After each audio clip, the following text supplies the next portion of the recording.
미칠 것 같은 고민 다들 있으시죠? 혼자 고민하지 마세요. 그 고민 우리 모두의 것이니까요. 김태형 상담소 나를 미치게 하는 것들을 시작하겠습니다. 안녕하세요. 김맹구입니다. 안녕하세요. 신성미입니다.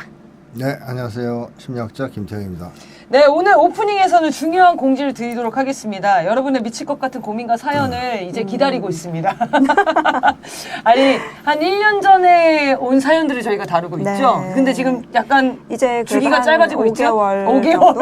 그래서 네, 아니, 그 5개월이 다음부터가 또 조금 약간 네. 조금씩 와가지고 아. 지난 1년 속도는 아니에요. 아, 그러면 지금 보내면 빨리 해주십니다. 빨리 지금 상담이 가능하다. 네. 그래서 3개월 내외로 지금 상담이 가능하기 때문에 지금 사연을 보내주셔야 됩니다. 그래서 사연은 아래에 나오는 메일 주소로 보내주시고요.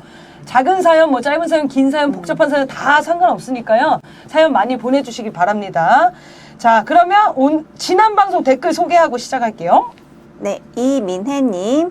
하마스가 악마인 줄 알았는데 제대로 알았어요. 이스라엘 나쁘다 해주셨어요. 이게 요즘에는 근데 방송이 보도가 좀 객관적으로 잘 나오는 것 같더라고요. 객관까지는 아닌데 하마스 쪽에 팔레스타인 쪽 입장을 대변하는 것도 좀 나오죠. 네네네. 그 이유는 전 세계적으로 여론이 너무 안 좋아요. 맞다. 잡았다. 오, 잡았다. 잡았습니다. 잡았습니다, 여러분. 네, 오늘 녹화가 밤샐 뻔했는데. 들었습니다. 한 마리. 또 있을까? 역시. 요즘에 보도가 나름대로 객관적으로 나오는 것 같아요. 네네. 이 팔레스타인 문제는 워낙 좀 알려져 있는 편이죠. 역사가 길어가지고. 네네네. 그리고 세계적으로도 여론이 아주 일방적으로 흐르기가 좀 힘들어요.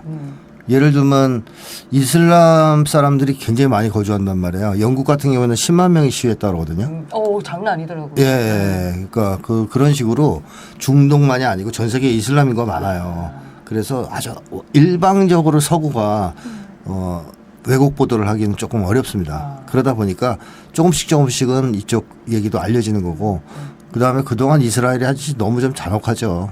너무 긴 세월 동안 나쁜 짓을 많이 했기 때문에 여기에 대해서는 그동안 쌓인 공분이 있어요, 세계적인. 그러다 보니까 딱 티를 내진 않았지만 네, 부분이 네. 있고 지금 너무 많은 민간인들이 학살되고 있잖아요. 네, 그렇습니다. 그런 것들이 지금 연결되면서 거의 인종 청소예요, 지금. 장난 아니던데. 예. 막 어린이가 2,000명이 죽었고 네, 폭격하고. 그렇습니다. 네, 알겠습니다. 어쨌든 이 전쟁이 빨리 끝나려면은 가장 이제 좋은 방법은 두 나라를 그냥 인정을 하고 그렇죠. 네, 평화적으로 사는 방법밖에 없는 거죠. 그건 이미 그 유엔에서도 방법밖에 그렇게 없는 결의가 거죠. 나왔어요. 근데 이스라엘이 지금 거부한 그걸 하는 거죠. 거죠. 오슬로 협정도 이스라엘이 파기했고, 아, 그러니까 국제법을 다 어긴 건 이스라엘입니다. 이스라엘 정신 차려야 되겠네요. 네. 네. 이거는 딴 얘기인데 네. 하나만 물을게. 그 예멘에서 그 반미 시위를 하는데 김정은 국무위원장 사진을 들고 시위한 거 보셨어요? 네, 봤습니다. 그럼 그 푸틴하고. 어떻게 왜 그러는 거죠? 아프리카도 그렇잖아요. 아프리카에도 니제르는 사진은 아닌데 국기가 그렇죠. 러시아와 북쪽 국기를 들고선 이제 시위를 했죠, 시위자들이. 네.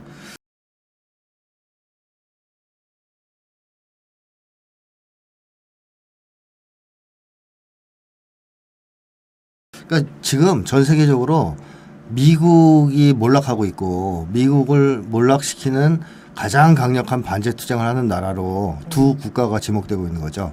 미국, 러시아와 북이에요. 그러다 보니까 이 사람들이 반제 투쟁의 상징으로서 두 나라 국기라든가 네. 초상화를 들고 나오는 겁니다. 근데 초상화를 들고 나오는 거는 정말 신기하더라고요. 네네, 저도 좀 약간 놀랐습니다. 근데 한국 언론에는 일절 보도가 안 됐습니다. 그건 외신 보도로 봤거든요. 네네. 디리님, 홍익인간 참 멋진 말입니다. 어떻게 이런 생각을 했을까요? 저희가 방송을 하면서 다시 생각해 보게 되는 것 같아요. 홍익 인간에 대해서 별 생각이 없다가 그냥 늘 익숙했는데 이게 가지는 의미가 이런 철학적 깊이가 있는 말이었구나. 이런 거를 많이 깨달으신 것 같습니다. 그런 댓글들이 막 많이 달려 있더라고요. 희윤님, 한국인은 인간 중심, 인간의 비종교적 존재. 이스라엘은 신중심, 인간보다 신중심이다. 마음에 와닿습니다. 김태형 소장님, 나중에 중국인, 일본인, 영국인도 분석 부탁드립니다. 바쁘시겠어요? 이거 가능하십니까? 가능한가요? 중국인. 일단 일본인은 분석을 했습니다. 네. 중국인도 조금 분석을 하셨죠? 책에서는. 약간인데 뭐 중국인은 깊게 들여다보지 못했어요, 아직. 영국인은 가능하신가요? 영국인은 해적이죠. 바로 해드렸습니다. 네. 적습니다. 네, 다음에 기회가 되면 네. 한번 연구해 보도록 하겠습니다. 네. 네, 영님. 김태형 소장님은 국제 정세에도 참 밝으시네요. 정확한 판단이 그냥 나오는 게 아니군요. 네. 해주셨어요. 맞습니다. 네. 국제 정세에 더 밝으신 편인가요? 국내 정세에 더 밝으신 편인가요? 저는 국제 정세를 더 좋아합니다. 좋아하는 정세는 국제 정세. 네. 그런데 물어보는 건 다 국내 정세. 예, 국내 정치는 잘 안 읽어요, 사실 제가 기사를. 국제는 열심히 보는데. 왜 국제 정세를 더 그렇게 눈여겨보십니까? 지금 세계가 어떻게 보면 정말 큰 변화를 겪고 있거든요. 인류가 제가 자주 얘기했지만 제국주의 시대에 들어선 이후 제국주의 체제가 세계를 지배하게 된 이래 그게 붕괴되는 시점 아닙니까? 네. 인류사에서 정말 혁명적인 시기, 아주 급변하는 시기이기 때문에 너무 흥미롭고 또 여러 가지 소식들이 좀 보는 게 즐겁기도 합니다. 사실. 미국이 몰락하는 모습을 보다 보니까 뭐 즐거운 걸 쫓아가게 스트레스가 되니까. 좀 풀려요. 근데 국내 정치를 보면 맨날 윤석열 나오고 그러잖아요. 스트레스 받죠. 네, 스트레스 받잖아요. 그래서 최근에는 진짜 국제 정세 보는 게 재미있어요. 그러니까 보지 못한 현상들이 계속 그렇죠. 곳곳에서 네. 5대륙에서 안 다 바뀌었죠? 반미 시위들이 막 일어나니까 그게 굉장히 흥미롭더라고요. 그래서 여러분들도 국제 정세 좀 기분 좀 우울하시거나 이럴 때는 국제 정세를 한번 네. 살펴보시면 아 우리가 이제 밝은 미래로 가고 있다 이런 걸 확인하실 수 있습니다. 네, 그러면 본격적으로 사회 분석하겠습니다. 지난주에 있었던 사건이라서 다른 방송에서도 이제 여러 번 방송을 하셨는데 저희도 한번 다시 이야기를 좀 나눠보겠습니다. 안철수와 이준석의 심리에 대해서인데요. 안철수가 이준석에 대한 비난을 퍼부었습니다.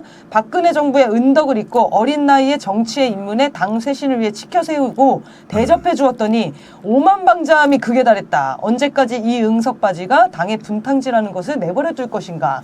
이렇게 얘기를 했는데 안철수 입에서 나오지 않는 그런 어울리지 않는 막말 화법 이렇게 좀 전 느꼈습니다. 지난번에 뭐 지랄하고 자빠졌지요 이것도 있고요.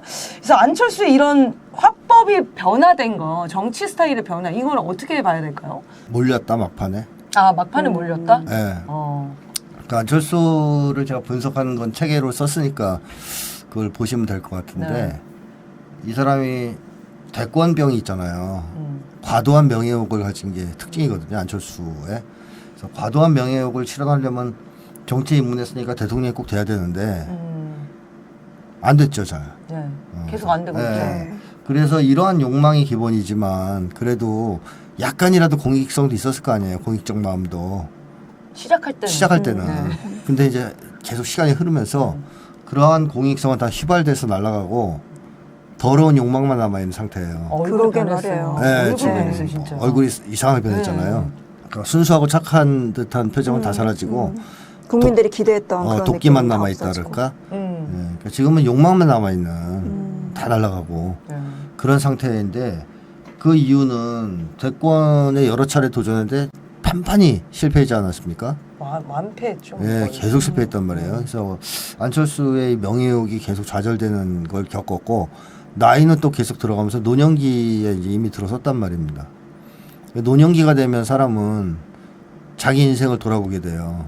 잘 살았는지 못 살았는지 그게 제일 중요한 심리적 과제인데 이 안철수 입장에서 잘 살았다는 평가를 내리려면 대통령이 돼야 되거든요.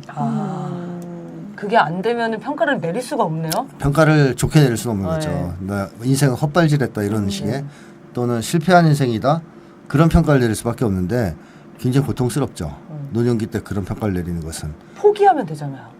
네, 더러운 욕망을 버리면 되는데 그게 안 되는 거죠. 아, 그게 안 되는 수준에 지금 이르는 건가요? 그걸 치유하려면 제 책이 나왔을 때 이미 자기 심리를 돌아봤어야 읽고 되는데. 좀 자기 분석을 하든가 상담받든가 했어야 되는데 뭐 그 책 나온 뒤에도 계속 대권 꿈을 꾸면서 글로만 질주했지 않습니까? 따라서 상처가 더 악화되고 그래 욕망이 더 강해졌다고 봐야 되겠죠? 그럼 말로는 어떻게 보세요, 이거를? 어차피 안 될 것 같거든요. 네, 안 되는 거죠. 네. 그래서 아주 비참하게 무너질 것 같아요. 그렇지만 또 욕망 계속 포기하지 않고 막 나이가 드는 대로 계속 하겠네요. 될 그러면? 때까지는 해보려고 하는데 아마 이번이 마지막이다고 생각할지도 몰라요. 또 윤석열이 또 한 얘기가 있을 수도 있잖아요. 옛날에 단일화하면서 네. 다음에 너 밀어줄게. 그 거짓말인 거 알면서도 믿고 싶은 마음이 있죠. 이제 그런 거에서 야 이제 윤석열은 몰락한 것 같은데 이번에 그 보궐선거 보니까 내가 나가면 내가 좀- 이제 나가서 이제 네. 대권을 잡아야 되겠는데 이준석이 깔짝깔짝 되네 얘가 도는 거죠. 그러니까 안철수 입장에서는 최대의 경쟁자라고 생각할 수도 있어요. 이준석을? 당권이나 대권을 주는 데서. 그리고 이준석이 도발도 했잖아요.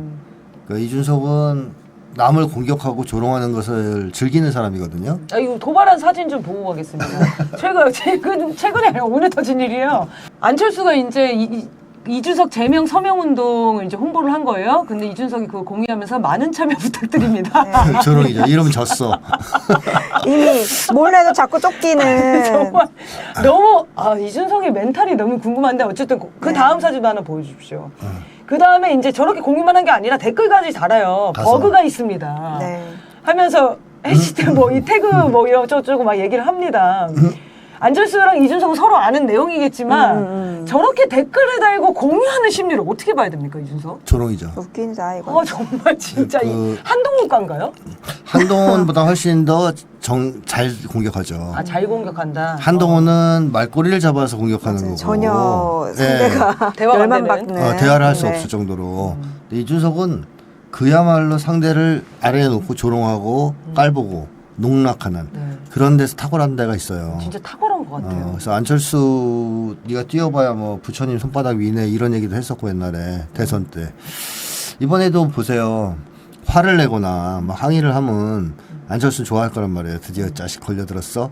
근데 많은 참여 바랍니다. 이렇게. 한수 위에 이제 뭐 그냥- 애기들 장난 보고 있다 이런 아이고 느낌으로 놀고 얘기하죠. 있네. 뭐 말이 길고 자빠졌지요? 뭐 이런 식으로 안철수를 또 그렇죠. 조롱했었거든요. 그 안철수 한 말 그대로 받아서 한 거죠. 또. 자, 그런 식으로 개싸움에 있어서는 이준석을 당할 자가 없을 거예요. 그렇게 이렇게 화법을 본인이 성격이 이제 당겨가지고 훈련이 된 건가요, 이준석은? 오랜 동안 그런 걸 하다 보니까 더 그쪽에 특화돼서 수준이 있겠죠. 그래서 저는 이준석과 한동훈을 한번 붙여봐야 된다. 싸움을. 흥미진진한 한동훈이 깨질 그거 것 거의 같은데요? 관람료 내야 될 것 같은데. 관람을 해야 그때 나 된다. 가서 거기 가서 뻥튀기 팔 거야. 그렇겠네요. 그러니까 둘이 재밌어. 붙을 네. 가능성도 있는 거잖아요, 지금. 있긴 있죠. 네. 어. 어차피 같은 길을 걸을 것 같지는 않은데. 왜냐하면 윤석열 꼬붕이고 네. 그 한동훈은 이준석은 윤석열 싫어하기 때문에 그러니까 언제든 붙게 한번 돼 붙을 있죠. 가능성이 있죠. 어, 그러면 아마 한동훈이 아주 코가 벌렁벌렁 할 겁니다. 화가 나서. 네. 한동훈이 정말 몸 일으켰다가 앉았다가 달리겠네요. 이준석 때문에. 이준석이는 화를 잘 안 내고 안 말려들어요. 아, 공격자에게. 맞아요. 그러니까 홍준표라든가 안철수는 바락바락 이런 게 있거든요. 우드락불그락. 근데 이준석은 아주 그냥 웃으면서 슬슬 쪼개면서 상대를 농락하는 데가 재주가 있어요. 그러니까 감정 통제를 잘하는 것 같아요. 그 공격할 때는 아주 그 마음이 평온해지나 봐요. 오히려. 맞아. 저 느낌입니다. 공격할 때는 행복해 보여. 그렇죠. 이게 나하고 맞다 이런 느낌이죠. 그래서 잔잔해 보이고 즐거워요. 사람이. 그러니까 네. 막 마음이 차분해지나 봐. 그리고 생각도 잘 나고. 진짜 이런 거는 정말 타고났다고 봐야 되는지 성격이 진짜 그렇게 형성이 된 건지 정말 신기합니다. 네. 그래서 이준석 얘기를 좀 이어서 해볼 건데요. 네, 그런데 이런 이준석이 기자회견 때는 좀 눈물을 흘렸어요. 최상병 얘기를 언급하면서 막 울었는데요. 우선 이 눈물의 의미, 이렇게 조롱하는 거 좋아하고 싸우는 거 좋아하는데 이 눈물의 의미는 뭐였을까요? 이준석이 다른 사람의 아픔에 공감해서 울 것 같진 않잖아요. 네, 저는 아, 속을 아무래도. 뻔했습니다. 그런 사람은 아니잖아. 네. 우리가 봐도 오히려 뭐 단식 투쟁하면 가서 조롱하고 폭식 투쟁할 사람이지. 그걸 공감해서 같이 울어주고 타인의 아픔을 자기 아픔처럼 느끼는 사람은 아니잖아요. 그러니까 최상병 때문에 울었다고 보긴 좀 어렵죠. 그럼 왜 울었을까? 이럴 경우에 대체로 어떤 게 심리학적으로 설명할 수 있냐면 최상병 얘기를 하는 과정에서 이준석 자기의 아픔을 건드린 거죠. 촉발 자극이 돼서 최상병 사건이. 최상병은 권력자, 그것도 이제 윤석열 쪽의 권력이죠. 에 의해서 희생된 사람이잖아요. 네. 근데 자기도 윤석열한테 보복당해서 세상에. 낭인 생활을 했잖아. 한동안 지방을 떠들면서 뭐 쇼를 하기도 하고 네. 정치 생명이 위태로운 상황까지 갔었잖아요. 그때 얼마나 울분을 토하고 서러웠겠어요. 화도 나고. 그게 올라올 수 있어요. 최상병 사건을 통해서. 그 느낌이 진짜긴 했는데 네. 타겟이 자기였는데. 사채상병 아닌 거예요. 자기인 거지. 자기의 서러움이 폭발을 한 거예요? 그렇죠. 자기 서러움에 폭발해서 막 운 거죠. 그럴 가능성이 하나 있고. 그럼 이제 이 과정에서는 동일시 현상도 나타날 수 있어요.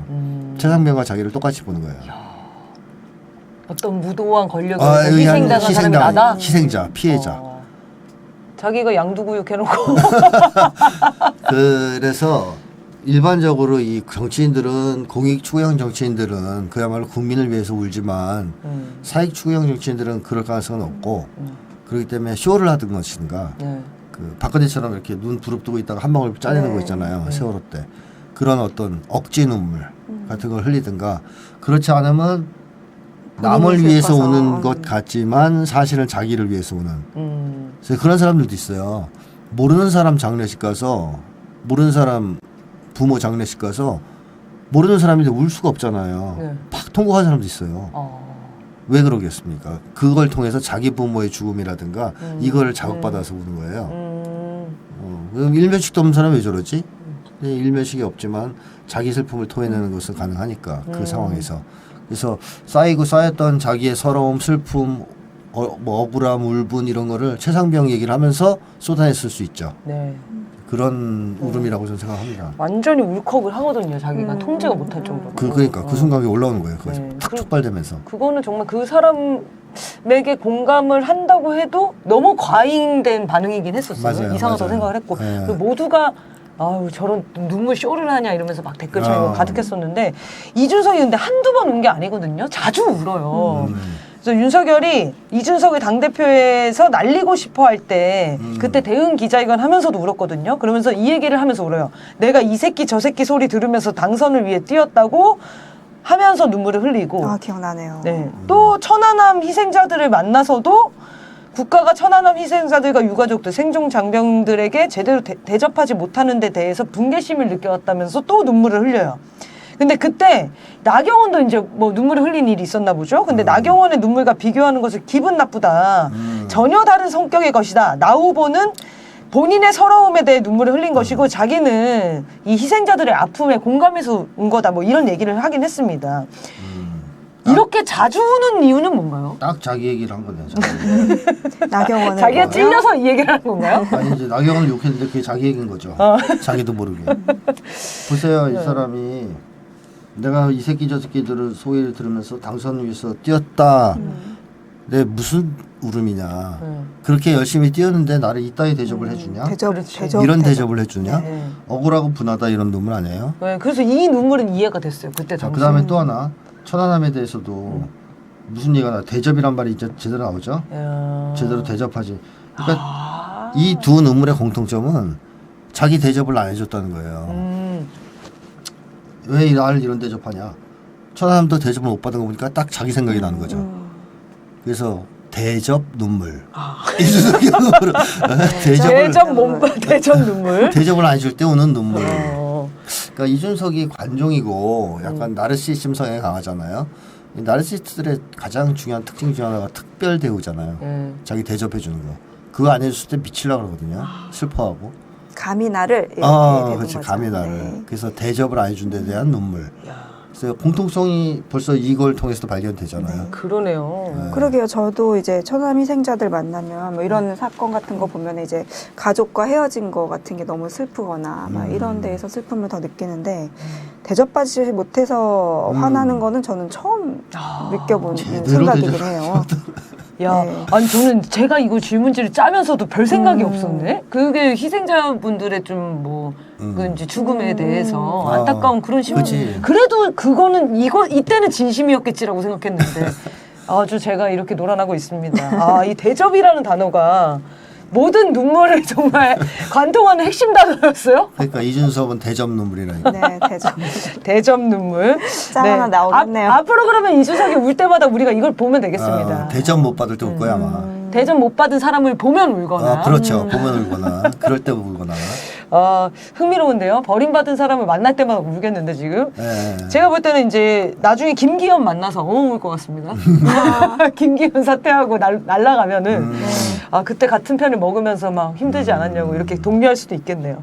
네, 재밌습니다. 이게 진짜로 한 마리 맞나 제가 전 다시 찾아봤었었는데요. 이 얘기 처음 다른 친구한테 들었을 때 윤석열이 국민은 항상 옳다고 이념보다는 민생을 챙기라면서 몸을 낮추는 모습을 보였다고 해요. 이제 보궐선거 결과를 보고서 이제 나온 반응인데요. 그 결과를 보고 큰 충격을 받았다는 얘기가 있습니다. 선거가 정말 잘 될 거라고 생각을 했대요. 네. 윤석열은 절대 자기보다 약한 자들의 눈치를 안 본다고 그동안 말해 오셨었는데 네. 지금 모습 좀 어떻게 이해해야 될까요? 네. 진짜 이런 말을 했다니. 국민은 항상 옳다. 네, 제가 그거는 바꿀 의사가 없어요. 윤석열은 국민을 약자로 보는 사람이고 자기보다 약한 사람에 대해서는 신경을 안 쓰는, 즉 네. 여론이 좋든 나쁘든 신경 안 쓰는 사람이다. 이거는 확실하고요. 지금도 이게 바뀔 수가 없잖아요, 한꺼번에. 네. 그래서 아마 윤석열은 사실 보궐선거 경과를 보면서 화가 났을 거예요. 아니 내가 이렇게 내세운 사람을 왜 안 찍어 이 자식들이, 개돼지들이. 이것도 확 가서 다 밟아버려야지. 뭐 이런 생각을 했겠죠. 그러나 문제는 국힘당이나 지배층 내에서는 굉장한 반대 여론이 일었단 말이에요. 보궐선거 이후에. 그러니까 자기 세력권 안에 있는 사람들이 막 반기도 들고 막 화도 내고 막 혼란스럽고 이런 것도 있으니까 신경을 약간 써야 되겠죠. 그러다 보니까 제가 다른 방송에서도 얘기했지만 위장반성 쇼를 이제 하는 건데 제가 질문 한번 해볼게요. 칼 들고 맨날 그 죽이려고 쫓아다니는 사람 있었어요, 두 분을. 근데 어느 날 갑자기 너무 착해졌어요. 막 그래서 반성한다 그러고 앞으로 잘 지내자 그러고 그러면 어떤 생각이 있을 것 같아요? 내일 진짜 죽이려고 그래요. 그 생각 들잖아요. 제가 저러는 거 보니 진짜 죽이려고 그러니까 그래요. 나 더 무섭긴 했었는데 맞네, 정확하네요. 그죠? 이거 내일 집 앞에서 기다리는 거야, 칼 들고? 그 생각 들지 않아요? 네. 그러네요. 딱 그것이 우리 정상적인 사고방식에서 나올 수 있는 거예요. 제가 옛날에 어떤 드라마를 봤는데 어떤 그야말로 악질적인 재벌가 사람이에요. 그러니까 나쁜 짓을 엄청 했거든. 그러니까 거기 피해자가 막 폭로하고 그걸 언론사에 제보하고 폭로하고 그러다가 처음에는 꿈쩍도 안 해요. 막 오히려 공격하고 뻔뻔하게 잡아떼고 그랬는데 너무 여론이 악화되니까 그래서 처벌될 위험에 처하니까 쇼를 해요. 다 사람들 앞에서 무릎 꿇고 빌고 막 이런 짓을 해요. 그러면서 들은 무슨 짓을 했느냐? 살인청부업자 고용합니다. 그 장면에 나와요. 네네. 그래서 죽여요. 그래서 드라마나 이런 데서 묘사한 거나 지금 네. 신 선생님이 얘기하는 건 똑같은 거예요. 그 나쁜 짓 맨날 하던 그 폭군이 갑자기 이렇게 착한 행동을 한다? 목적은 하나밖에 없어요. 더 나쁜 짓을 하려는 거죠. 이제 제대로 칼춤 넣으려고 벼르고 있다. 이 굴욕까지 더해서 일을 그렇죠. 갈 수도 있겠네요. 네, 이런 행동하면서도 속으로는 막 아마 이래저래 하나 더 왔다. 하나 더. 하나 더 왔다. 저 뒤에 있는 벽에 거. 있어. 뒤에 벽에. 보이세요? 오케이. 오케이, 잡았습니다. 찌직거렸어요. 내가 뭐 이거 왜 소리가 이렇게 작지? 쾌감이 좀 쾌감이 빠라락 소리 빠바바박 소리 나야지 즐거운데 우리 집 건 제대로 나는데 잡을 때마다 쾌감이 좋은데. 그 조선일보가 요새 윤석열 엄청 까거든요. 네네. 그래서 막 보면 59분 대통령이 별명이래요. 네. 한 시간 있으면 59분 동안 자기만 얘기한다는 거예요. 아. 그게 여의도에 이제 유명한 많아요. 얘기고. 그런 소문은. 그리고 윤석열이 직접 얘기한 거예요. 자기가 그동안 소통이 부족하다라는 비판을 많이 들어왔다. 지적을 많이 받아왔는데 지금부터 노력하겠다. 이런 표현을 하거든요. 이것도 다 거짓말인 거죠? 그럼요. 저는 누가 원고 아니 썼었나 그 이런 생각을 하고 윤석열 있었거든요. 소문 안 돼요. 속을 윤석열 뻔했네. 어떤 사람인데요? 아니 근데 너무 사실은 이 무시하고 싶을 거 아니에요. 이런 비판들에 대해서 어차피 기점으로 그럼요, 듣고 있는 그럼요. 거고. 근데 이 표현을 자기 입으로 다시 한다는 거. 예를 들면 이제 국민은 항상 옳다 이런 표현이라든지 제가 소통이 그동안 부족했다 이런 거 약간이라도 자기 부족점을 인정하는 말. 네. 이것도 아날롬 아닙니까? 아날롬이죠. 근데 하는 거는 정말 나쁜 의도가 있어요. 의도가 있고. 그럼 하면서 속으로 킬킬거리는 거죠. 아, 너희들 이제 기다려. 칼에 가는 거군요. 좀 킬러 다 대사가- 고용해놨어. 야. 뭐 이런 거죠. 그래. 그러면 할 수 있어요. 그걸 염두에 두면 할 수 있어요. 그러니까. 근데 만약에 정말로 굴복하는 거고 반성하는 건 못해요. 윤석열 성향을. 그러니까요. 도저히 못합니다. 근데 이런 짓을 태연하게 할 수 있다는 것은 칼을 뒤에서 갈고 있고 준비를 하고 있다는 얘기죠. 그래서 앞으로 더 큰 게 온다 이렇게 보면 되는 더 큰 경우. 그런 상황이라고 예상하시면 돼요. 네, 무서운 얘기입니다. 자, 이번에는 민주당에 대해서도 얘기를 좀 하나 나눠봐야 될 것 같아요. 이 촛불 국민들은 이재명 대표 구속영장 기각되고 대법원장 임명 부결되고 보궐선거 압도적 승리를 통해서 이제 탄핵까지 쉼없이 몰아쳐야 한다라고 생각을 하고 촛불에 들고 있거든요.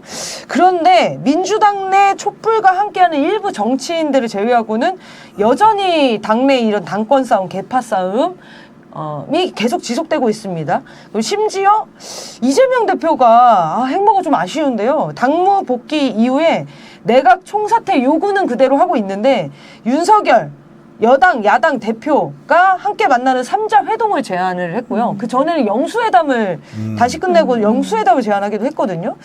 근데 윤석열과 대화 협치 불가능하다고 지금 국민들이 계속 생각을 하고 있는 건데 이재명 대표가 왜 자꾸 이런 어떤 타협의 정치를 표방하는 것 같은 행보 그리고 민주당 안에서도 지금 사실은 해당 행위자들 그 가결표를 던진 네. 자들에 대한 징계를 계속 당원들이 네, 요구하고 네. 있는데 또 통합의 정치를 해야 된다 이런 표현을 계속 쓰고 있거든요. 이런 이재명 대표의 행보를 좀 어떻게 봐야 될지. 네. 민주당 국회의원들의 대다수는 아마도 탄핵보다는 총선에 마음이 가 있을 겁니다. 그렇겠죠. 그 총선 얘기를 벌써 꺼내는 사람들 많던데 그쪽이라고 하는데 이재명 대표는 어떨까? 과연 그건 조금 더 지켜볼 필요는 있을 것 같아요. 왜냐하면 정말 눈치를 보면서 미적미적되는 건지 아니면 전면적 반격을 위한 숨고르기라는 건지는 조금 더 지켜볼 필요는 있다라는 생각이 드는데 사실 3자회동을 제안하면 윤이 받을 리는 없잖아요. 그러니까요. 이재명 대표가 그걸 또 모를 리도 없어요. 네. 그래서 제안을 했단 말이죠. 명분 쌓기밖에 안 되거든요. 그러니까 난 최후로 대화를 하려고 했다. 게다가 윤석열이가 자꾸 소통이란 걸 얘기하고 있어요. 근데 정말로 윤석열이 소통을 생각하면 이재명 대표를 만나야 되는 거 아니에요? 그렇죠. 그 누구보다? 네. 근데 안 만난다면 윤석열이 지금 떠들고 있는 위장평화 아니 위장반성 쇼가 그 완전히 쇼라는 거를 네, 드러나는 국민들한테 거죠. 다 폭로할 수 있게 되죠. 그런 목적은 달성할 수 있습니다. 그러니까 윤석열이가 저거 다 거짓말이구나. 저게 소통하자는 거고 뭐고 간에 저런 회동도 그럼 했어야지 진짜 왜 안 하지? 이런 걸 국민들 여론 속에 만들 수 있으니까 네. 그런 효과는 있을 것이다. 근데 만약에 계속 이런 기조로만 간다면 뭐 당내 통합이라든가 여당과의 대화라든가 뭐 이런 기조로만 간다면 이재명 대표가 이제 힘을 잃고 비실비실대고 있다. 단식에 후유증이 나타난다. 이렇게 좀 우리가 나쁘게 봐야 되겠지만 만약에 이러한 것을 기점으로 해서 일정 숨고르기를 한 다음에 그 내각 총사태를 중심으로 한 전면적인 항쟁에 동참을 한다면 이건 전략적으로 이렇게 갖고 있다고 또 볼 수 있는 거죠. 그래서 조금 더 시간을 가지고 볼 필요는 있지 않을까 싶은 생각이에요, 저는. 그러니까 당내 반발이 수습이 안 되잖아요, 지금. 네. 그러니까 그거에 대해서 계속 발목이 잡혀 있는 걸로 많은 분들이 이제 생각을 하시는데 제일 걱정되는 거는 약간 등골이 좀 싸늘할 때가 있어요. 문재인 대통령이 하는 거랑 좀 비슷한데? 하지마. 그러니까 그 행보가 분명히 전략이 있겠지 하는데 사실은 계속 그 상태가 유지가 되는. 근데 이재명 대표에 대해서 국민들의 기대가 굉장히 높은 상황인데 네. 거의 마지막 보루를 보고 있는 거잖아요. 맞습니다. 그런 의미로 국민들이 지켜준 네, 거고 네. 다 막아준 기대하고 건데. 지금 보궐선거 이런 결과 내왔는데요. 그렇죠. 그리고 지금 이제 몰아쳐야 되는 네. 시기에 네. 이렇게 힘을 빼버리면 좀 걱정이 되는 거죠. 그래요. 그거는 저도 마찬가지라고 생각해요. 좀 더 바람직한 것은 그야말로 당무 복귀하는 순간 어제 복귀했나요?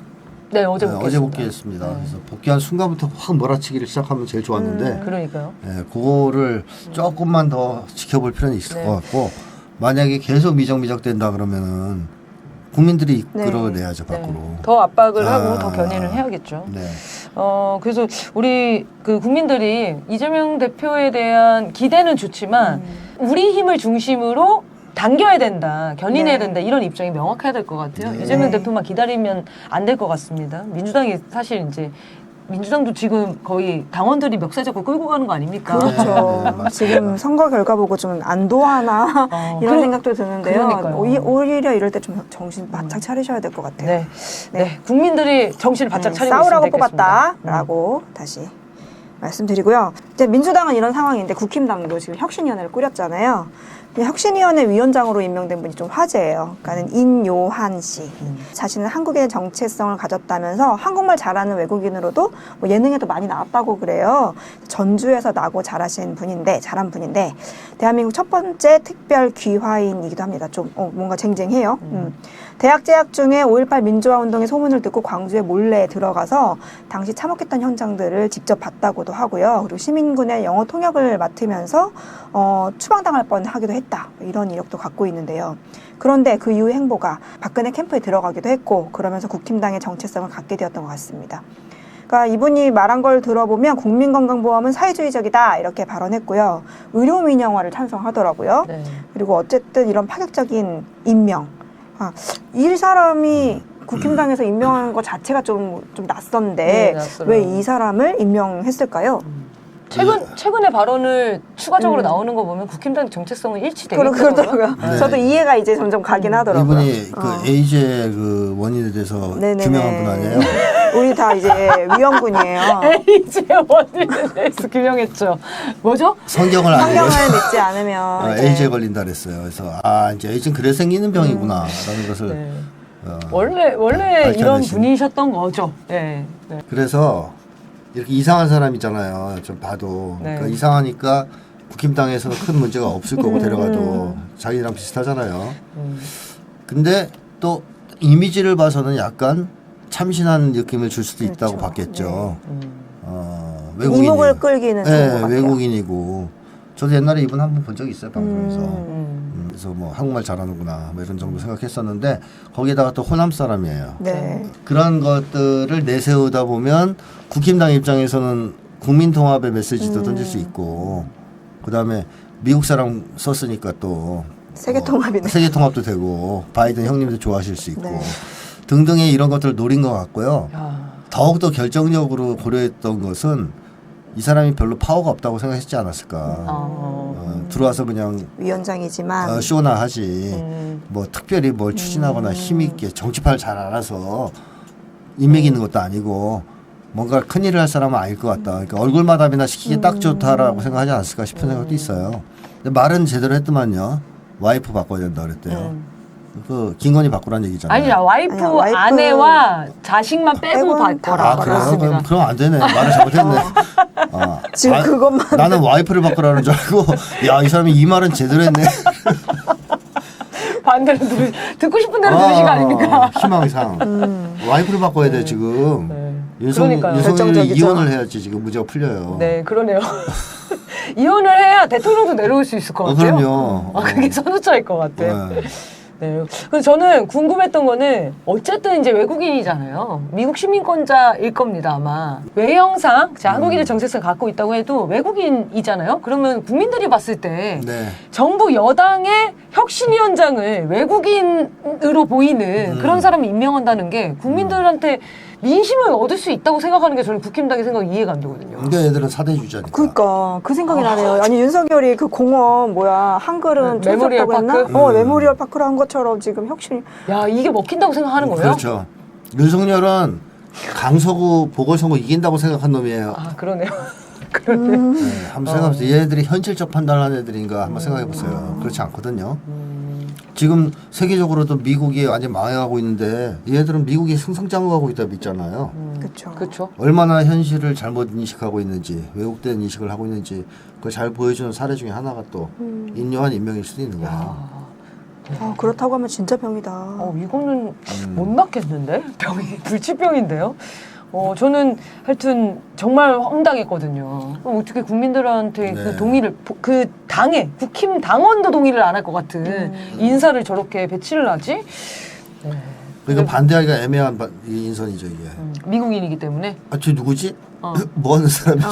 잘할까? 어떤 사람이지? 그래서 반대를 못한다고 몰라서요? 황당하잖아요. 저 황당하니까 반대하기가 힘들어요. 그러니까 너무 진짜 참신한 인선은 이미지 맞습니다. 인선이네요, 진짜. 네, 어쨌든 어떻게 그 과분할 정도로 권력을 많이 줘가지고 지금 정권을 받아가지고. 아니 근데 네. 김기현이 정권을 준다 그랬는데 김기현이 줄 권이 권한이 없어. 없어요. 얘가 바지 사장이잖아. 바지 사장.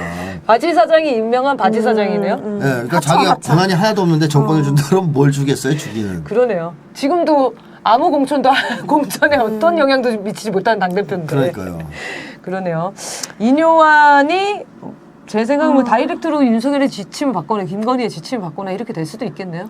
저는 그럴 것 같지도 않아요. 아, 그렇지. 여기까지도 안 가는 그냥 사람이니까. 세워놓고 그냥 쇼를 하는 거네요. 내뒀다가 어차피 큰일 못 할 테니까 너무 지나치면 약간 견제나 하고 그러다 버리겠죠. 네. 그런 데서는 딱 맞는 사람이네요. 그렇습니다. 전혀 경력도 없고 맞습니다. 정치적 영향력도 그렇죠. 없은 사람이니까. 그렇죠. 위험한 행동을 할 가능성도 없고. 최근에 보니까 그런 건 나와요. 그 함은경 이런 예전에 민주화운동 하다가 변절한 사람들을 영입하겠다. 그걸 통합으로 생각을 하는 것 같더라고요. 걔는 뉴라이트인데. 그러니까 네. 뉴라이트는 원래 하나 아닌가요? 그렇죠. 통합이라고 볼 수가 없는데. 지금 윤석열 정부가 뉴라이트인데. 뭐. 그러니까요. 네. 네, 그런 하여튼 기대해 보겠습니다. 잘 쓰여지다가 버려질지. 네, 이준석이 좀 힘내서 좀 까주면 좀 좋겠네요. 자, 그러면 오늘 분석은 요 정도 하고요. 싸우는 심리학 내용 다뤄보겠습니다. 지난 시간까지 인간의 본성, 동기에 대해서 이제 얘기를 했고요. 오늘은 여러분들 정말 궁금해하실 내용인데 자본주의의 특성, 일단 우리 사회를 이해를 해야 거기에 기반한 심리가 어떻게 형성되는지를 알 수 있잖아요. 그래서 오늘은 자본주의의 특성에 대해서만 좀 얘기를 하겠습니다. 이것도 내용이 상당하더라고요. 네, 일단 첫 번째 궁금한 거는 초기 자본주의와 현대 자본주의를 따로 나누셨거든요. 이게 정말 이렇게 역사를 전혀 모르는 저 같은 사람들은 이걸 왜 나누는지 잘 모릅니다. 그래서 초기 자본주의부터 한번 짚어보려고 해요. 초기 자본주의가 사람의 심리에 끼친 영향, 요거를 조금 정리해 주시면 좋겠습니다. 네, 그 초기 자본주의, 현대 자본주의는 이렇게 보시면 돼요. 자본주의가 처음 등장했을 때는 자유경쟁 자본주의였거든요. 예를 들면 마을에 커피숍이 하나가 생겼는데 장사가 엄청 잘 돼요. 그럼 커피숍에 우후죽순 생기잖아요. 막 10개, 20개. 자유경쟁 자본주의. 그렇게 막 등장해서 서로 자유경쟁하는 거예요. 이 시기가 초기 자본주의 시기예요.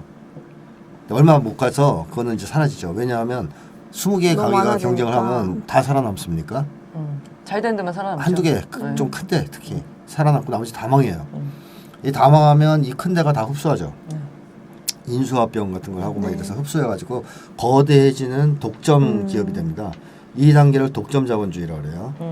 그래서 금방 독점 자본주의로 넘어가고요. 자본주의는 이 독점 자본주의가 힘이 워낙 세지니까 국가까지 선하게 주게 돼요. 나중에는 뭐 국가, 언론기관 등등 사회의 모든 요소를 자기 손에 쥐게 됩니다. 삼성이 한국을 지배하듯이 그런 단계에 이르는 자본주의를 국가 독점 자본주의라고 그래요. 그러니까 독점 자본이 국가까지 장악한 거죠. 그걸 현대 자본주의라고 합니다. 국가 독점 자본주의를. 독점 자본주의와 국가 독점 자본주의는 거의 시기적으로 큰 차이가 없어요.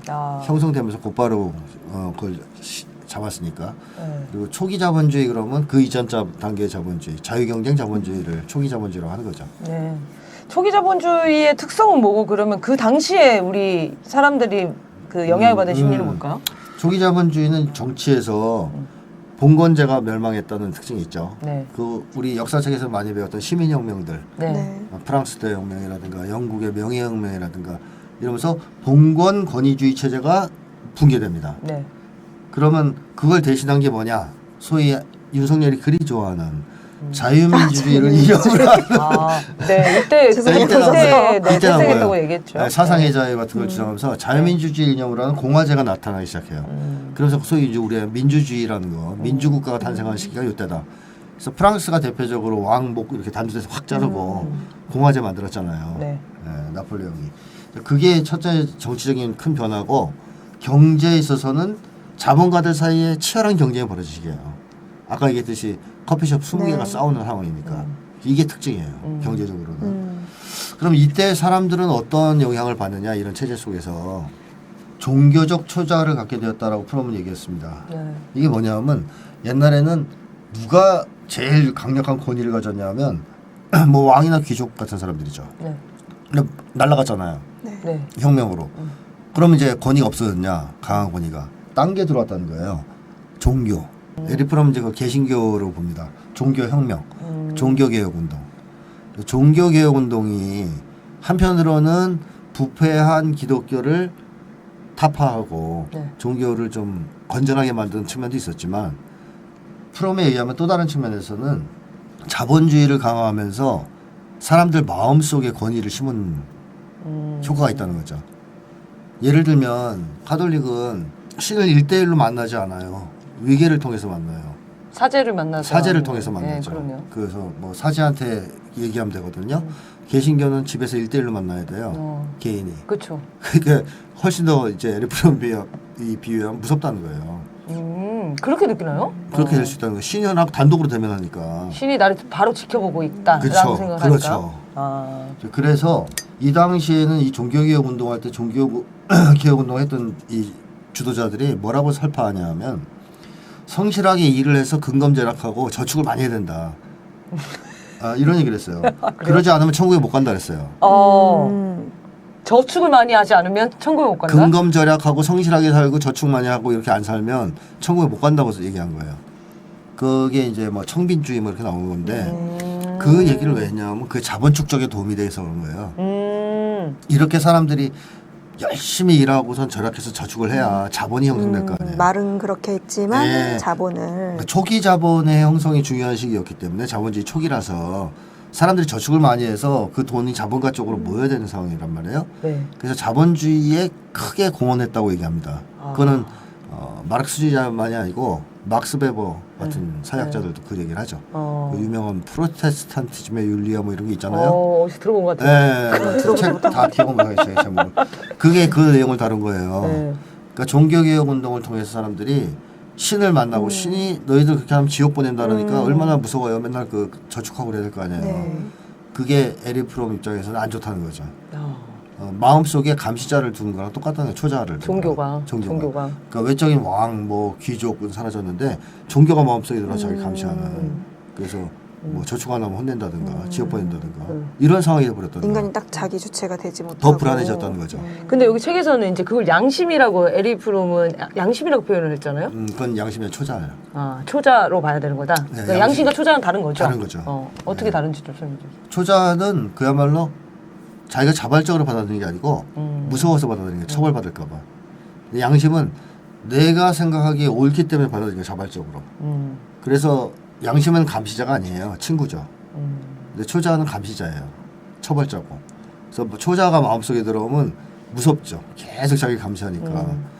그 프로이트는 초자가 정신장애의 원인이 된다고 얘기했거든요. 그 이유는 양심이 아니기 때문에 그런 거예요. 만약에 그게 양심이라면 네. 양심이 정신장애의 원인이 된단 말인데 그게 말이 되냐고요. 그러니까요. 말이 안 됐죠. 네. 그래서 프로이트의 이론은 많은 비판을 받았어요. 그때도. 네, 그때 말고 이후에. 이후에. 사람들이 그때는 아니었겠죠. 뭐 저 말고도 많은 심리학자들이 그건 지적을 했습니다. 그 다른 건 초자와 양심은 다른 건데 다른 것이다. 양심이라고 표현하면 안 된다. 안 이런 된다. 게. 네. 적절한 초자는요. 적절한 초자와? 네. 적절한 초자. 초자 이게 뭐 이제 너무 감시하지도 않고. 초자가 어쨌든 인간이 뭐 발달되기는 하는데 음. 이제 그러니까 프로이트에 의하면인 거죠. 어쨌든 적절하게 인간이 그렇게 그 이제 구조가 기본적인 거니까 그러니까 누구에게나 이제, 있는데 그 프로이트 이론 다 틀린 거니까 초자는 좋은 게 있을 수가 없어요. 좋은 게 있을 수 없다. 강제에 의해서 들어온 건데. 그러니까 그걸 자기가 봤을 때 이거는 처벌이 무서워서가 아니고 내가 볼 때 이건 맞기 때문에 그러기 때문에 받아들여야 되거든요. 그 양심이잖아요.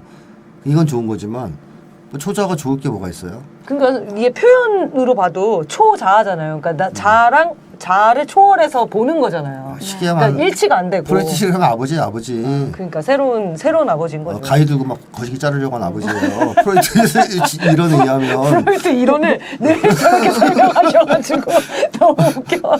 네. 거세 공포 뭐 네. 이런 거죠. 그러니까 이제 그렇게 이제 볼 수 있는 건데 어쨌든 프롬은 그러면서 이렇게 얘기했습니다. 외적 권위가 있었던 위치에 인간의 내적 권위인 초자가 대신하게 되었다. 이걸 이제 양심으로 잘못 표현하긴 했지만, 네. 그래서 이 초자는 냉혹한 지배자이고 외적 권위의 지배가 더 냉혹하다.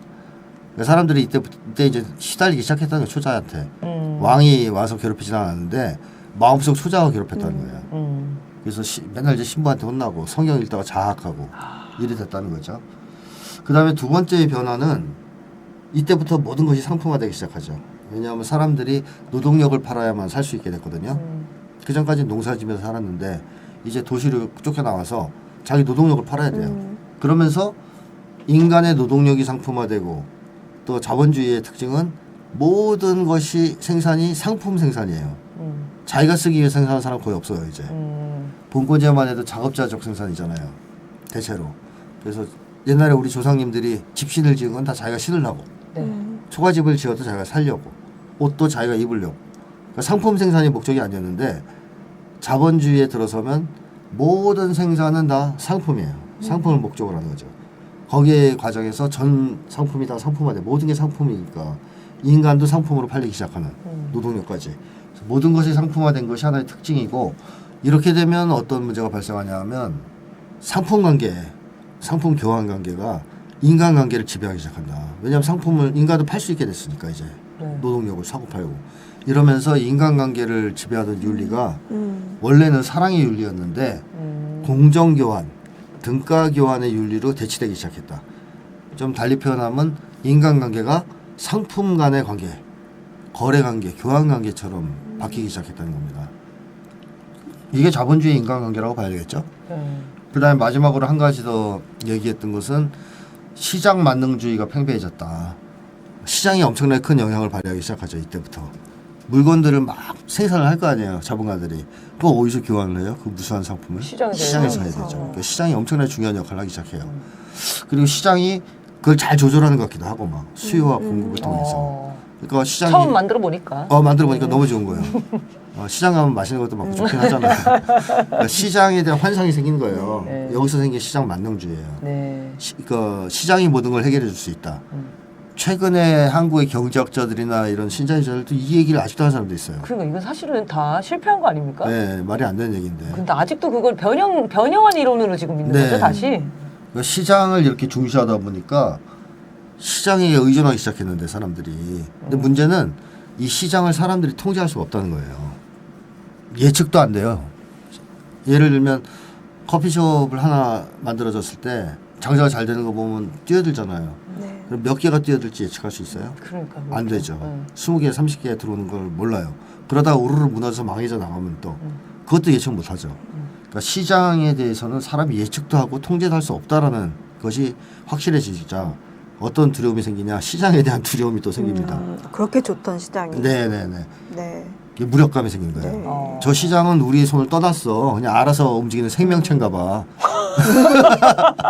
우리가 어떻게 막 통제할 할수 수가 없어. 예측도 못 하겠고 통제할 수도 없고 경제 공황이 언제 올지도 모르겠고 네. 언제 호경기 언제 불경기가 될지도 모르겠어. 이런 식의 무력감을 느낀다는 거죠. 그래서 마르크스는 그런 편도 썼잖아요. 원시인들이 거대한 자연재해 앞에서 무력감을 느꼈듯이 자본주의 시대 인간들은 시장 앞에서 경기 변동 앞에서 그런 무력감을 느낀다라는 비슷한 말을 했단 말이죠.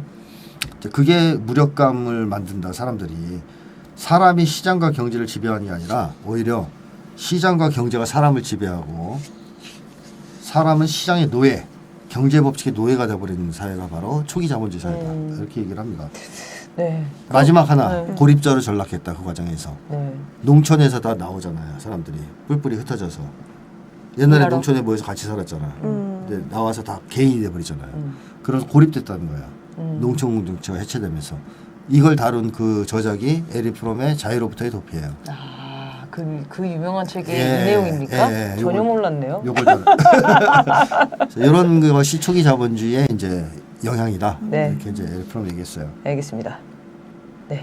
그렇다면 현대 자본주의하고 노예제의 차이 우리 좀 알아보면 좋을 것 같은데 이 차이는 쇠사슬의 형태일 뿐이다라고 하셨어요. 현대 자본주의의 특징은 좀 어떤 걸까요? 현대 자본주의의 특징은 일단 형식적 민주주의가 지배하고 있다.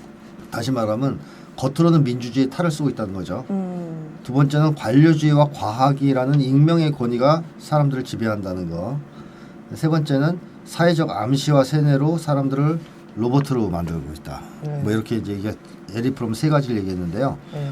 잠깐만 살펴보면 이거 다 충격적인 내용인데요, 지금 이건. 처음, 그러니까 느낌적으로는 알고 살지만 네. 실제로 그렇다라고 얘기하면 정말 지금 충격받을 내용들입니다. 형식적 민주주의 아래 있고 사회적 암시와 세뇌를 당하고 살고 있다는 지금 너무 충격적인 얘기죠. 간단하게만 살펴보면 자본주의 사회는 민주주의 사회라고 보통 얘기해요. 그렇죠. 근데 민주주의는 백성이 주인이 되는 거잖아요. 말 그대로. 미국 같은 경우에 백성이 주인인가요?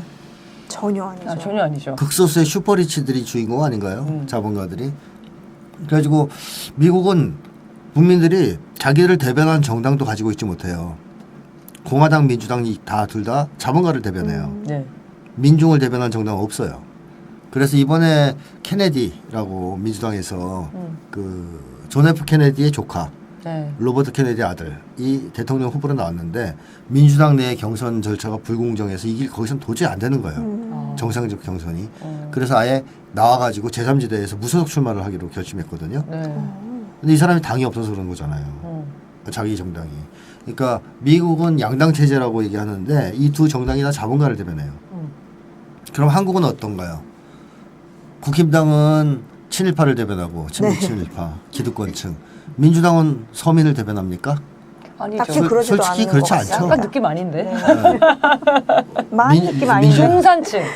중산층도 아니고요. 중산층도 안 돼요? 한국의 지배층 엘리트층에서 주변부를 대변해요. 아. 민주당은. 그 민주당 국회의원들 보면 어때요? 대부분 엘리트들이죠. 엘리트들이죠. 네, 좋은 데 나오고 지식인들이고. 돈도 많고 다 변호사고 검사고. 사자 붙어 있고. 그러니까 우리 이웃집 아저씨가 민주당의 국회의원 이런 건 없잖아요. 그러니까 서민들을 대변하는 정당은 아니죠. 예, 그러니까 성분 자체가 그래요. 전 세계적으로 다 독점 자본주의 사회는 독점 자본가들이 지배하기 때문에 정치를 독점 자본가들이 장악하게 돼 있어요. 완전히. 그래서 대통령 후보든 국회의원 후보든 다 그런 사람들이 나오세요. 그러니까 겉으로는 민주주의지만 사실상은 민주주의가 아닌 독점 자본가들의 독재라는 거죠. 에리프롬은. 이건 에리프롬만이 아니라 많은 사람들이 얘기했던 겁니다. 네. 그렇기 때문에 국민들은 사람들을 아무리 열심히 선거로 뽑아봤자 계속 배신당하잖아요. 자기들은 한 정치를 안 하니까. 네. 그러면서 이제 정치에 무관심해지고 정치를 그냥 상품 뭐 구매 행위 정도로 생각하게 선거 때만 되면서. 투표하는 뭐 그렇게 네네네. 얘기하죠. 정치가 그야말로 희화화되는 이런 상황이 도달했다. 이게 형식적 민주주의다. 근데 이것조차 자본주의가 위기에 처하면요 파시화됩니다. 이거 다 벗어던지고 히틀러 독일처럼. 네. 미국도 9.11 이후에 파시화됐죠. 상당 부분. 지금 또 더 그렇게 흘러가고 있고 유럽도 그래요. 그러니까 이거는 자본주의가 조금 잘 나갈 때 제국주의가 그나마 그때 형식적 겉으로라도. 민주주의 탈을 쓰고 있지. 네. 만약에 불리하다 몰락한다 좀 그러면 위기에 처다가 원래 바로 모습을 그냥 바로 파시즘으로 넘어가요. 네. 이거 버려버리고. 네. 그래서 어째- 계속 탈을 쓰고 사는 거네요, 그러면. 그렇죠. 이제 착한 탈을 쓰는 거죠. 이게 형식적 민주주의고 그다음에 두 번째는 관료주의와 과학이라는 익명의 권위가 지배한다는 건 뭐냐 하면 옛날에는 백성들을 지배하고 착취하는 사람이 딱 눈에 보였잖아요. 네. 뭐 지주 와서 막 이제 채찍으로 때린다든가 지팡이로 때린다든가 지주가 있다니까 적이 딱 보여요. 저놈을 쳐야 된다. 근데 지금은 뭘 쳐야 될까요, 도대체? 그걸 혼란스럽죠. 윤석열이라고 이제 보이긴 하는데. 윤석열이 나오고 민주정부가 들어서면 혼란스럽거든요. 누구랑 싸워야 되지? 그렇죠. 이렇게. 그러니까 에리프롬이 한 얘기예요. 옛날에는 개인의 사람을 지배했다면 이제는 시스템이 지배한다는 거예요. 시스템을 만들어가지고 그게 관료주의라고 얘기하는 거예요. 네. 그러니까 하나를 날려도 어차피 그건 안 남아있다. 바뀐다는 거예요. 시스템은. 그러니까 더 위험해진 거죠.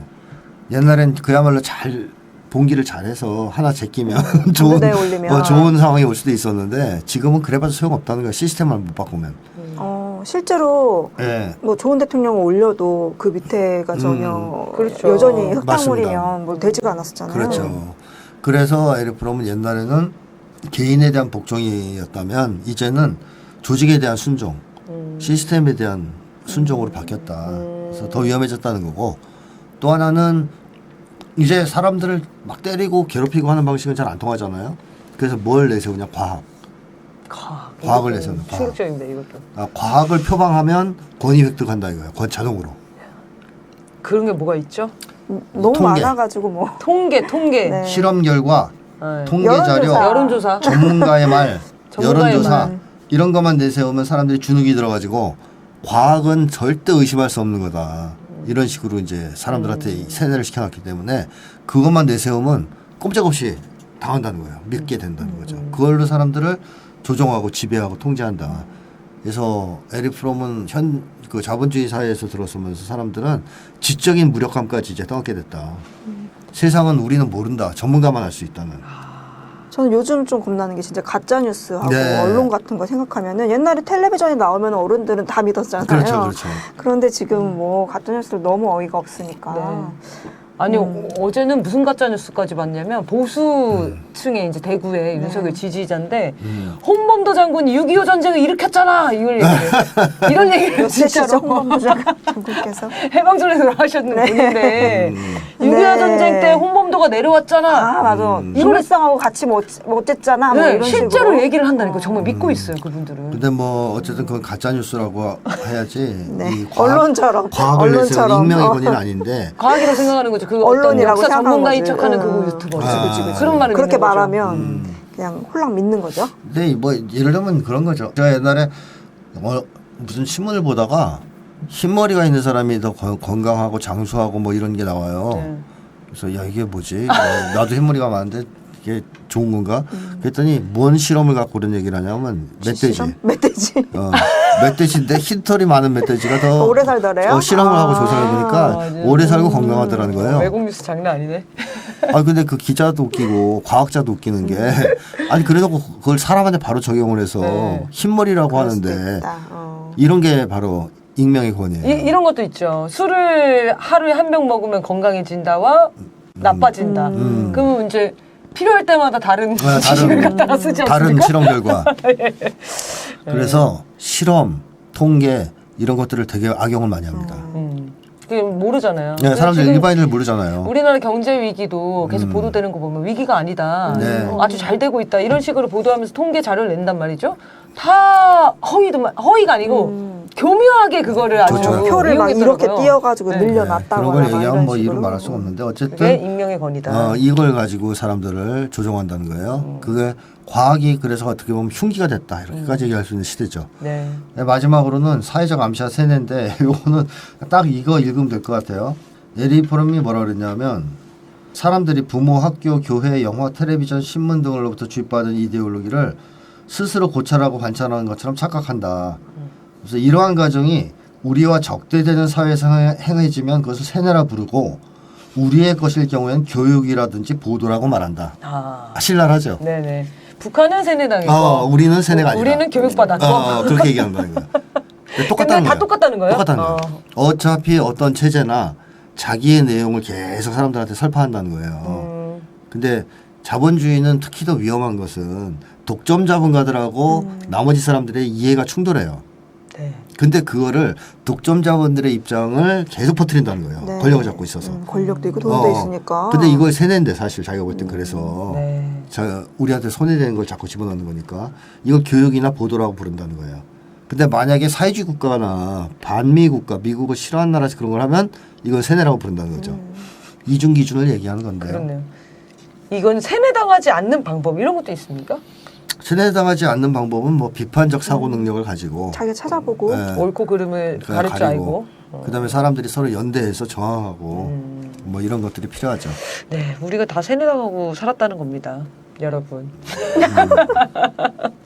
저도 예전에 네. 이제 북한 사회가 굉장히 오랫동안 세뇌당했다고 믿는 분들이 대다수잖아요. 그런 거를 이제 비판할 때 이 책을 읽어서 그때 영향을 받았는지 모르지만 우리는 왜 세뇌당했다고 생각하지 않냐. 그런 기준이라면 네. 똑같은 교육을 받지 않았을 뿐이지 시스템은 다 똑같은 그럼요. 거였는데 네. 날 때부터 돈이 중요하고 돈 많이 벌어야 되고 이건 다 세뇌인데 그렇죠. 근데 참 그 인식이 어렵더라고요. 그러니까 다 계속 다르다고 생각해요. 네. 저 나라는 세뇌 당했고 우리는 아니야라고 강고하게 믿는 거 있잖아요. 네. 그게 어떤 자기가 살아온 인생이 좀 부정당할까 봐 그런 공포감도 있는 건가요? 그거를 그냥 접수하면 되는 거잖아요. 우리도 세뇌 당했네.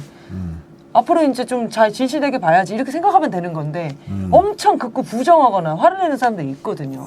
그게 뭔 말이냐 이렇게. 한국은 그것의 가장 큰 건 색깔공포증이에요.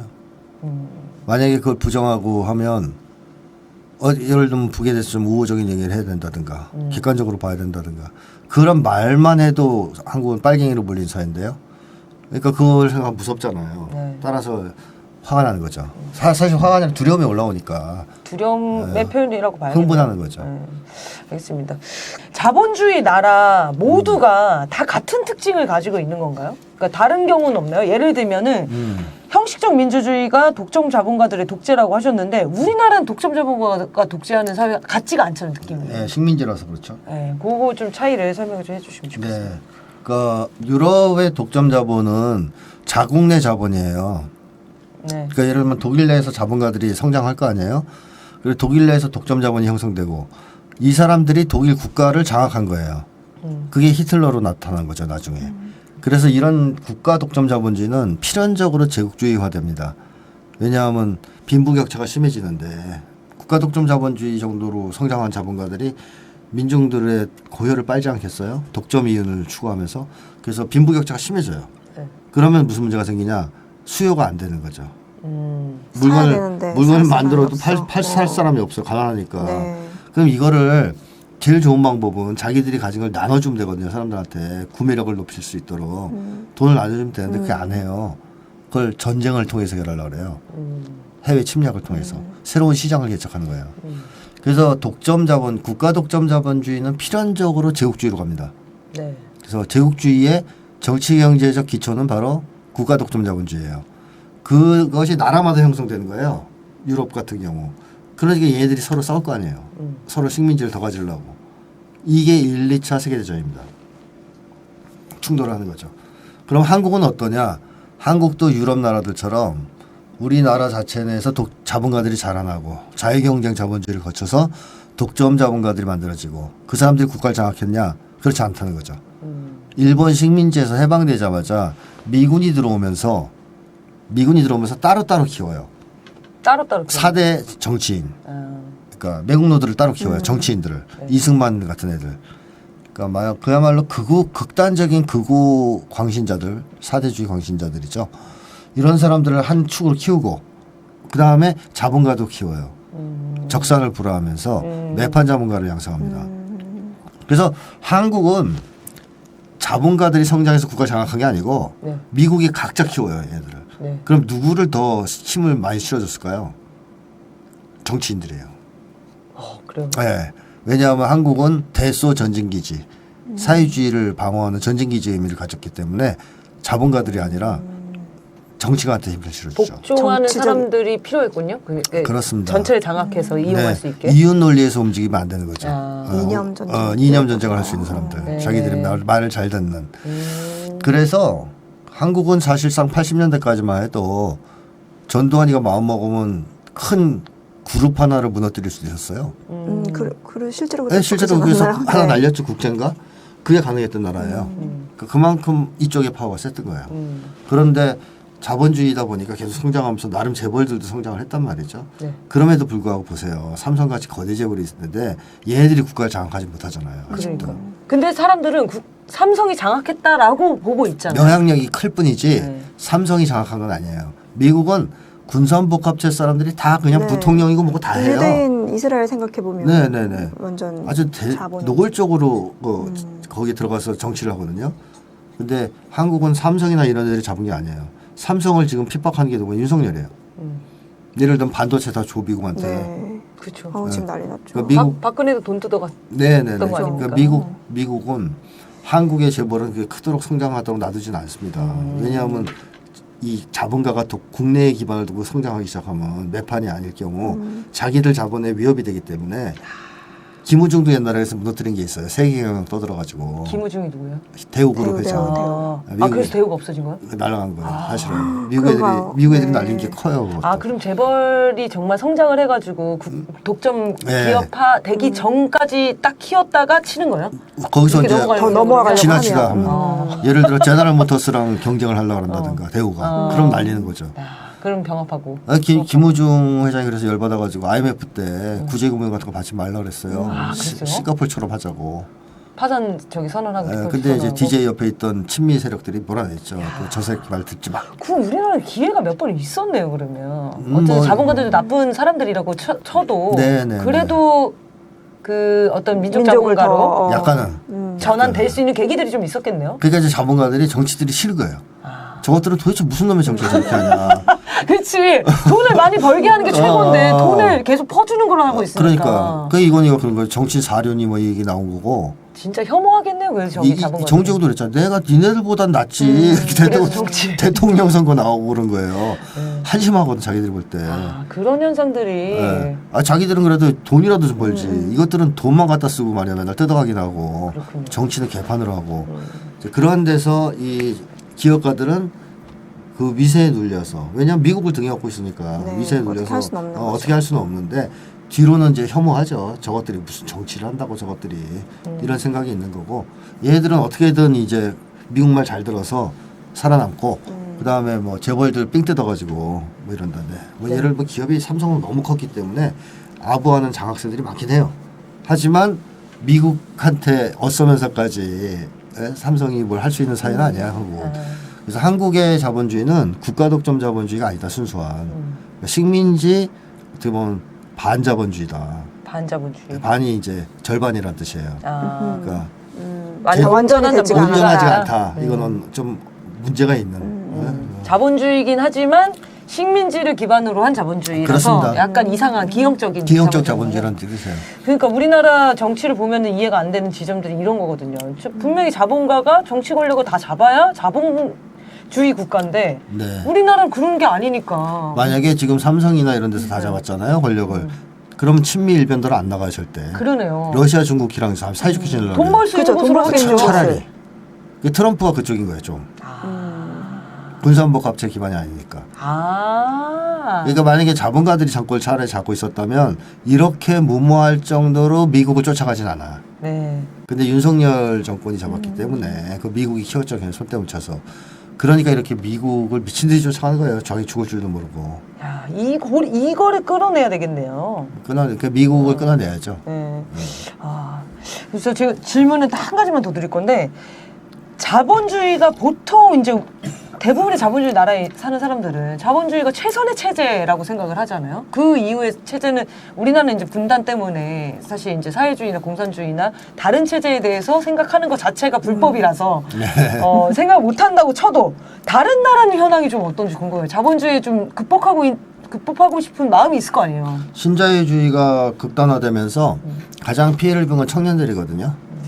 근데 미국의 경우 여론조사를 해보면 55% 이상의 청년들이 사회주의를 지지합니다. 유럽은 더 높아요. 그러니까 이미 젊은 세대는 자본주의를 싫어하기 시작했어요. 그 세계적인 추세거든요. 네. 그게 선거에도 반영돼서 남미의 좌파 정권이 들어서고 뭐 이런 거거든요. 그러네요. 근데 한국만 이런 게 없어요.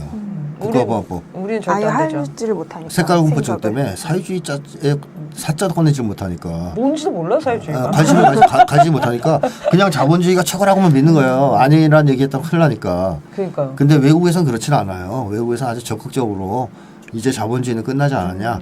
새로운 사회 체제를 모색해야 심지어 프란치스코 교황도 그런 비슷한 얘기를 했단 말이죠. 새로운 사회 시스템 모색해야 된다. 야, 씨, 국가공부 시장은 국가인데. 실패했다. 근데 한국 사람들만 그게 무슨 얘기인지 이해를 못해. 무슨 말인지 몰라. 왜냐면 진짜. 자본주의 말고 딴 거 생각을 못 해봤으니까. 다른 건 나쁜 건데. 네, 다 나쁘다고 생각하죠. 다른 거를 상상할 자유조차도 없었으니까요. 없어요. 예, 그냥 자본주의 틀 안에서만 생각하는 거예요. 아 그러니까 이게 이거는 다 모르시겠지만 스트릿 우먼 파이터라고 요새 유행하는 그 댄스 프로그램이 있거든요. 이제 춤추는 팀들이 나가서 경쟁하는 거예요. 근데 뉴질랜드에 엄청 유명한 그 댄서 팀이 왔어요. 대결을 하는데 막 창작을 해요. 하는데 그 팀들이 너무 잘한다고 막 칭찬이 자자해요. 근데 그 댄서들 사이에서 뭐라고 얘기하냐면 야 우리는 저런 대형을 못 짜. 우리가 절대 생각할 수 없는 대형을 짜. 엄청 넓게 쓰잖아. 우리는 항상 이렇게 빡빡하게 짜는데 쟤네는 어떻게 저런 걸 생각하지? 막 이런 표현이 나오거든요. 그래서 선생님이 예전에 이제 그런 얘기 했죠. 우리가 분단 트라우마 때문에 자유롭게 상상하지 못한다고. 네. 근데 그런 표현이 거기서 나오는 거 보면서 굉장히 인상적이더라고요. 네, 네.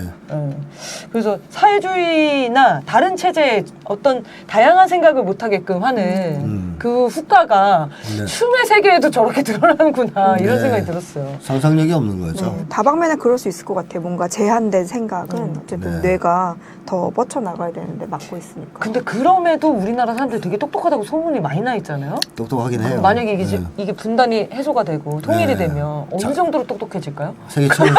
원래 세계 최고였으니까. 원래 세계 최고였으니까. 그걸 이제 충분히 쓰겠죠. 야, 잠재력을. 다음 세대에서 우리 후대 세대가 통일된 나라에 살 테니까. 네, 저희는 이제 창의력은 저는 끝난 것 같습니다. 마음껏 펼칠 수 있는 때가 좀 진짜 기대되긴 예. 해요. 정말. 오늘 자본주의에 대해서 이제 다뤄봤습니다. 다음 시간에는 자본주의의 영향을 받은 우리의 심리가 어떠냐. 이게 제일 궁금하실 거예요. 도대체 우리가 왜 이렇게 사는가. 이런 것들을 좀 다뤄보도록 하겠습니다. 자, 여러분 중요한 공지입니다. 여러분의 미칠 것 같은 고민 모두 다 보내주시면 고맙겠습니다. 지금 고민이 많이 밀려있지 않아서 보내시면은 2-3달 안에 사연 상담이 가능하니까요. 적극적으로 보내주시면 좋겠습니다. 아래 메일 주소를 이용해 주십시오. 자, 그러면 오늘 방송은 여기까지 하고 마치겠습니다. 감사합니다.